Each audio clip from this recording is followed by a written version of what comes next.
Sir ये गौ तस्करी वाले थे लोग, जैसे कि बच्चों को, जैसे 3 लोग थे, चाचा भतीजा थे, और वो गाड़ी से जा रहे थे और ये भी मौके पे थे। उनको बाइक लड़ गई और वो सब देखे बाइक मतलब लड़ गई, तो 2 गाड़ी थे पिकअप से, और एक गाड़ी तो मतलब पकड़ लिए और कट्टा बंदूक सब हथियार लेके चल रहे हैं, और उसके बाद लगा दिए तो 2 लोग तो भाग गए। एक लड़का गिरा हुआ था, उसको उठा के अपने पिकअप में लाद लिए और पिकअप में लाद कर ले जाके आगे उसके बाद मार के उसके बाद हाईवे पे ही फेंक दिया गया।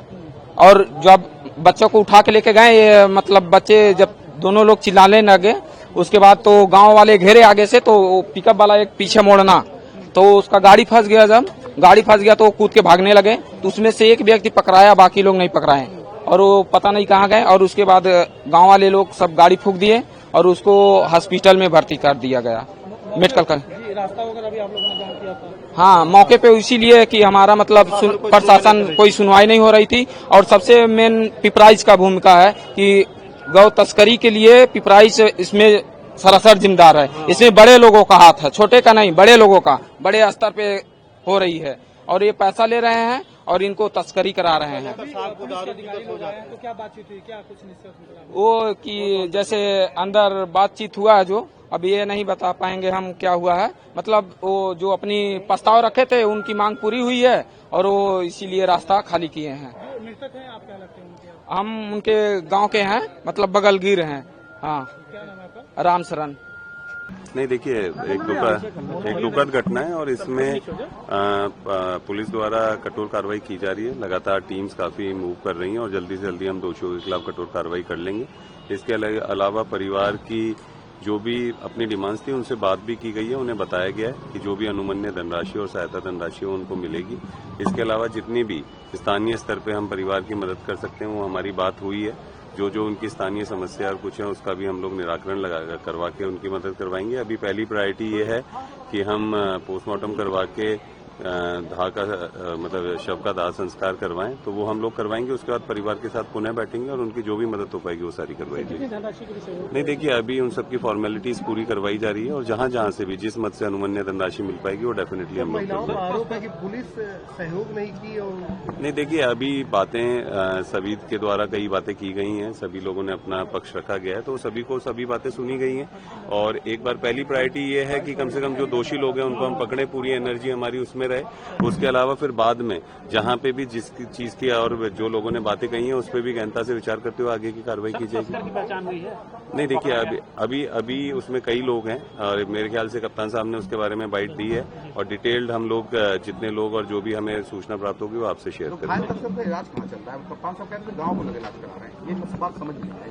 नहीं, देखिए, वो ऑलरेडी लेके गए हैं जहाँ पे उनका इलाज चल रहा है, क्योंकि यहाँ पे भी जब उनको पकड़ा गया तो मॉब भी काफी आक्रोशित थी और कई बार इन्हीं प्रकरणों में मॉब लिंचिंग और इस तरीके की कार्रवाई हो जाती है, तो इसलिए ये चीजें शेयर नहीं की गई। नहीं तो कार्रवाई तो जो दोषी है उसके खिलाफ कठोर की जाएगी। देखिए, थाना क्षेत्र पिपराइच के महुआ चाफी टोला में हमको सुबह लगभग 3 बजे के करीब एक सूचना प्राप्त हुई थी कि एक गांव में पशु तस्कर 2 पिकअप वैन के साथ आए थे।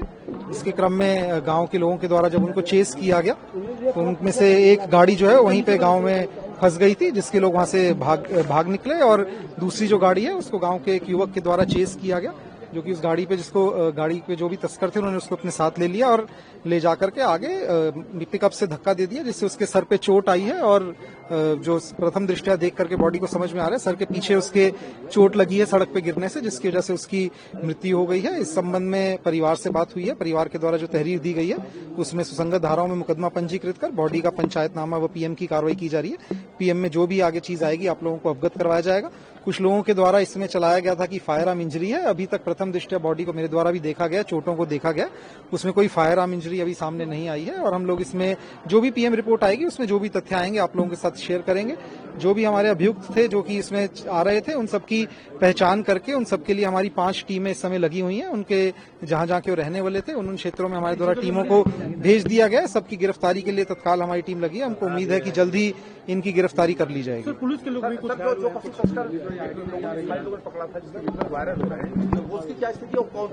कि जैसा कि मैंने आपको कहा कि 2 गाड़ी से आए थे, उनमें से एक गाड़ी गांव में फंस गई थी जिससे पशु तस्कर भाग गए थे। वर्तमान में भी हमारा गांव में कोम्बिंग ऑपरेशन चल रहा है और उसमें से एक पशु तस्कर तस्कर को गांव वालों के द्वारा, जो गांव वालों के हाथ लगा था उससे उसको गांव के लोगों के द्वारा मारपीट में चोटें भी आई हैं, जिसको क्या कहते हैं गांव के द्वारा इलाज करवाया जा रहा है। उसके लिए भी हमारी टीम लगी हुई है एवं एरिया में अभी भी हमारी कोम्बिंग ऑपरेशन चल रहा है और बाकी जिनके जो हमको पते और नाम सामने आए हैं उन सब के लिए भी हमारी टीमें निकली हुई हैं।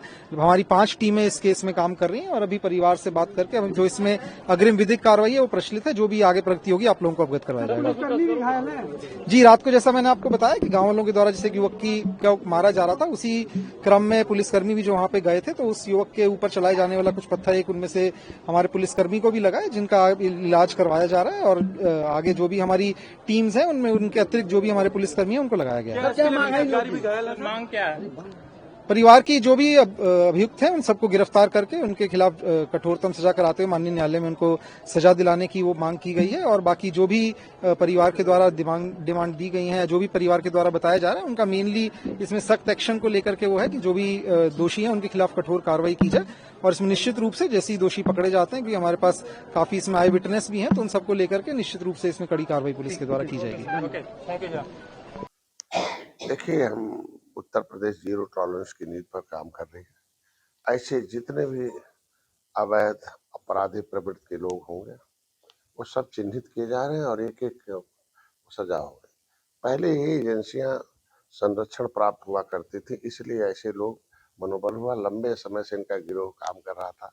छुपे लोग हैं, अभी ढेर सारा खात्मा हो गया है। समय समय पर ये उभर के बाहर आ रहे हैं और इनकी भी दवाई हो रही है। माननीय मुख्यमंत्री को धन्यवाद दूंगा।